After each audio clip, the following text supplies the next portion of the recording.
after reading and reviewing this Shakespeare secret, I hadn't the intention of going out and reading the sequel. In fact, I didn't even know there was a sequel until I stumbled across this one, and because it's also the Shakespeare something, I had to read it. This isn't a direct sequel, it's more the next in the series as opposed to a direct continuation of the story. In fact, actually, some of the secrets, I suppose, revealed in the first book seem to have been forgotten about entirely or ignored in this one, although that might just be me misremembering who found out what and all that, but you don't need to have read the first one to understand this one. But it probably helps just to know who some characters are. So the Shakespeare curse follows the same protagonist, Kate Stanley, who after her escapades in the first book has made a name for herself in the world of Shakespearean theatre as a director. She's called to Scotland by the glamorous ex-screen star turned Scottish heiress Lady Nairn to direct a production of Macbeth.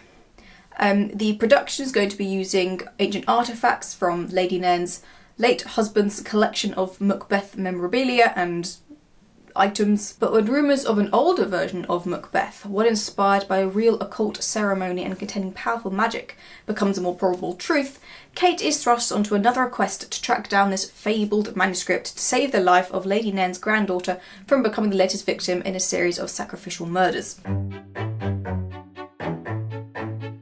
So I enjoyed this book far more than the first one because it's all about magic and witches and ceremonies and artifacts and the veil between dream and reality, which I'm very much into. I really like the detail the author went into with her story of the play, various historical figures mentioned, and the objects used throughout. She has a long author's note at the end which details what she made up and what she didn't, which I always appreciate.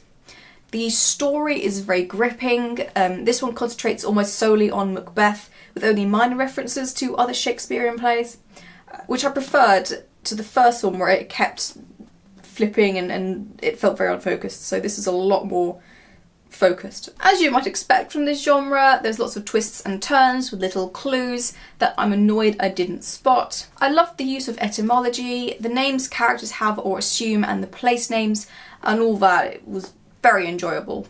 And finally, I really enjoyed that it's mostly set in Scotland, which feels right for a book about the Scottish play. There are a couple of jaunts to London and the US, but it's mostly in Scotland. As before, I didn't find the writing style particularly good.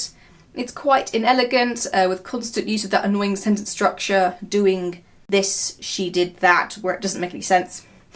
So unfortunately, not much of an improvement in that area. I do feel that she just needs to read her work and listen for where it doesn't flow, and for words repeated in the same phrase or sentence, which happened quite a few times. I also found the historical sections a little difficult to follow, and honestly I don't think they're needed.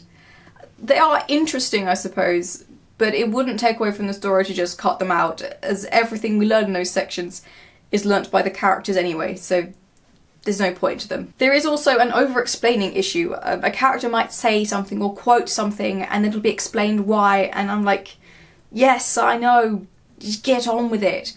Sometimes this happens in action scenes, which is the worst because then it just completely destroys the pacing. For example, a character is trying to kill Kate and he says, "Put out the light, then put out the light." We then stop so Kate can explain to us, the reader, that this is a quote from Othello, another play, and he says it just before he kills Desdemona, so it's bad news for her.